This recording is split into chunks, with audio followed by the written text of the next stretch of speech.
might be called Batang May Kapansanan, but still, para kay Mayora Menchie, equal opportunities must be given to them. Sa ilalim po ng programang Therapy, Education, Assimilation of Children with Handicap or Project Teach, nabibigyan ng karampatang pagtuturo at pag-aaral. Ito ay dahilan upang bukas makalawa ang mga batang ito ay makasama na sa mga regular classes sa mga paaralang kanilang pinag-aaralan. Para kay Mayora Menchie, ang kanilang kapansanan must never and will never be a hindrance to their growth and progress. Mayor Raymond, at sa amin pong maya-maya'y magiginang kapatid, ang mga taga-Himamaylan, narito po ang aming pinagmamalaki, the heart and soul of Mandaluyong leadership. The children with disabilities, drum and lyre, and children with disabilities, dancers. Para po sa inyo, Mayor Raymond.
Maraming salamat, children with disabilities, drum and lyre, and dancers. Maraming salamat po.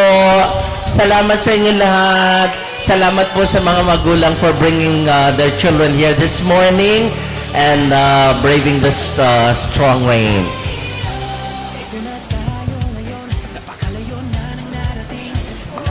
With all humility, ito pong proyekto ng Lungsod ng Mandaluyong, itong Project Teach, yung pong binabanggit ko sa inyo kanila, Therapy Education of Children.